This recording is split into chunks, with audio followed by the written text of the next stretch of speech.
Hello, my name is Abby. This is Craft Studio. I'm so glad you could join me today. I thought we would have a little catch up. I know it's been a while. I can just go over some things that I have been working on. And I have a coffee.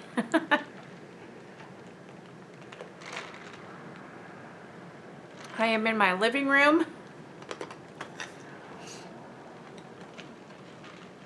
I thought this would be a nice place for us to chat. I have been dealing with a cold, so I am sorry if I sound a little off. I am. It is actually snowing here today. It got really cold. The temperatures dropped, and then yesterday and today we've had some flurries. Didn't really stick around, but we've drastically gone from fall to winter in a matter of hours, so that will keep you on your toes. So I've got some fun squares to share with you. I thought I'd just start with that. And this is a pattern I will link down below, and this is one of the sunflower pattern squares or blocks for crochet, for a crochet afghan, and I really like this. I have not weaved in my ends yet, but I really like that. Just playing around with the colors and seeing how I liked the pattern, and it's really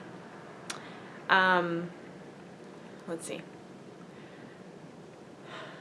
quick. It's quick, it's easy and easy to memorize, something I could take along with me if I needed to go to the doctor or if I needed to go on a trip or something like that. I could sit and do, but I really like the difference in colors. I don't know if you can see that or not, but I used two different colored browns. So I used a dark brown and a light brown, and then the gold, and then two different colored greens just to give it some dimension.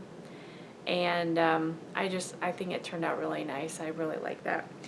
Now the second one I did, I just switched up the greens. So instead of the light green first, I did the dark green, and yeah, I like the difference. I really like the difference. So those are the two squares I've got.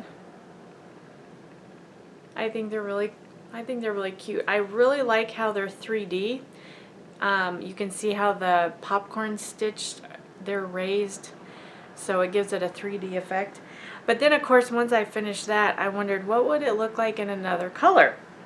So I did this one. Now, so you wouldn't have to make it, it's called a sunflower blanket, but it's not, you don't have to do it with sunflower colors. You could make it into any color you want and then just do the edging however you want. So I used, I think this is like a peach color in the middle, and then on the outer edge I did pink, real light pink, and then I did just white and gray, kind of made a spring block. And you could do it in anything you want. I mean, you could do purples, reds, you know, whatever, but I really like this. I really like it. I think it looks very pretty, very cute. So there's those. And I will be making more, but I just wanted to share that. Let's see. Oh, got something in my little basket I wanted to share with you. I learned something new. I learned how to do two-color granny squares, two colors. And so I made several of them. And I am going to add these to my, if you recall, my doll blanket. Well, I took off the edge and I added to it, and I'm going to make it bigger. But I decided to try out these double colored granny squares. I made a stack, and I'm going to add to it and just make it bigger. I just love it too much. I just love it too much. I want to make it bigger, something that we can use here in our living room. So I need to weave in my ends, obviously. But I was just playing. I just put in a movie and sat and made these granny squares. These are quick and easy also. Once you know how to do them, you just very simple. And the pattern is Memory Star. So it makes this kind of quilt looking afghan, and I will link that down below also. So you can make designs with the double, am I saying that right? Double colored granny squares. But anyway, I really like these, and you can make them even bigger. You don't have to, or you can make them smaller, but you know, and you use a variety of colors. But I had so much fun playing with that. Like I said, it's easy to memorize. Once I did the first one, I was able to just do it by memory. So I can sit and watch TV and you know, make several of them, which is exactly what I did. I made a stack of them. So the other thing, oh, here, this is the Granny Square Sunflower. This is the pattern, and I will, like I said, I will put it down below for you if you're interested, for the sunflower squares that I just shared. And another one I found that I thought was absolutely beautiful, and as you know, I just said it just turned very, very cold very quickly, and so this popped into my or on my feed or whatever, and it's called, what is it called? The winter blanket. So I tried some of these squares, and oh my goodness, it kind of looks like a snowflake or a star. Just beautiful. So you make it in the blanket. Now this is a very dark blue. I don't know if you'll be able to see that too well, but light blue, dark blue, and white.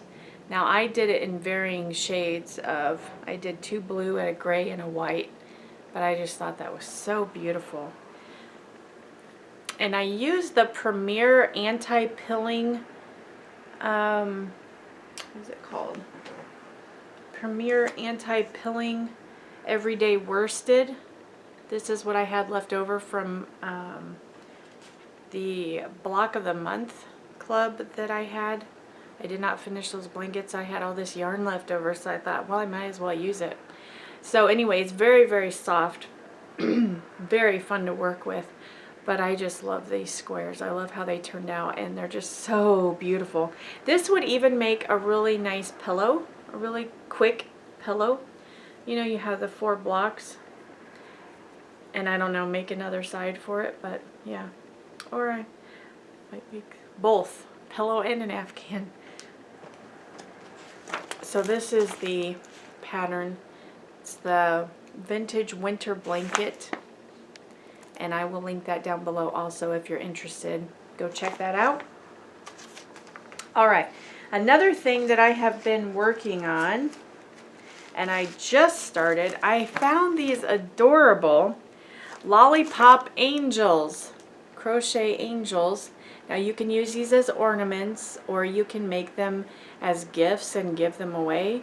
But I decided to try those. I mean, there's like, I don't know how many different options, 11? 12 different little crochet angels that you can make, and then you put the lollipops in them and you can give them away or make them as ornaments for the tree.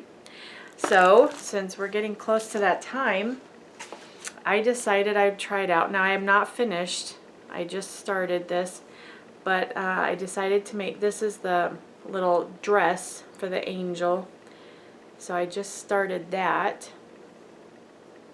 And then I have the little wings. I'm still working on the wings. And the little halo. There's a little halo. So I think that is going to be adorable. I'm really excited to make some more. And my daughter saw this and she's like, what is that? I said it's going to be a little crochet angel, little Christmas angel to put on. So anyway, she was very excited when she saw me making this. So anyway, you can even make them bigger if you wanted to. I'm actually using worsted yarn, and the pattern calls for the sport weight yarn. So it's actually supposed to be smaller than this, I think. But just to try it out, I wanted to go with the worsted because that's what I had lying around because I use it quite a bit. So hopefully I will be able to finish this and be able to share it in my next video, and you'll be able to see it. The next thing I wanted to share with you, I finished, my homespun Hannah doll. That was a fabric panel that it's a fabric panel doll that I sewed, and I shared all that with you. So I started another one. This is not a doll. This is actually it's called Molly Mouse. I think it's a sewing helper. Mrs. Molly Mouse is a handy sewing helper. She holds a pincushion and wears an apron with pockets to hold all your sewing accessories. So this is a vintage fabric panel that I found on, I believe, Etsy, and I just thought it was so adorable. So these fabric panels are a lot of fun, I think, and they make it a lot easier because everything is on the fabric. It has all the instructions. All you do is you have to cut around the pattern pieces and you sew them together. So this was one I found and I thought was so cute, appropriate for fall, even though I feel like we've bypassed fall and moved on into winter. But for the little, I found a little scarecrow I want to do. So I thought that was cute. This is, let me see what it's called. Harvest Handyman. So it's just very cute. It has a little vest and a hat, and there's even a crow in there. So I was going to try that. He looks like he's pretty big. This is the scarecrow. See that? Yeah. It's pretty big. I think this would be a very big doll. And then I also wanted one for Christmas. So I found this one. I just love these on. Jack Snow, is that right? It's called. If you can see that, it's a little snowman. And he's got a little scarf and a hat and a little bird. He's got a little pocket with a tree in it, which I just thought was adorable. So that's something I'll probably be putting together next month. Maybe just as a decoration around the house. I'm sure my girls will play with it too. And then I also found, because I like the Raggedy Ann dolls, I also found this one. This is actually Rosie Rag doll. I found this one, which I thought was just absolutely adorable. And the fun thing is I will get to make her hair. You see all the poofy hair? Yeah, you actually use yarn to make that, and it shows how to make that. And her little apron, which I think is adorable. So I am really excited about that. So if you are interested, stick around for that. I will be sharing that at some point. So many projects, so little time. Alright, I think that's all I have to share with you guys today. I hope you have a wonderful day. I hope you are doing well. And thank you for watching. Take care. God bless. I will see you in the next video. Okay, take care.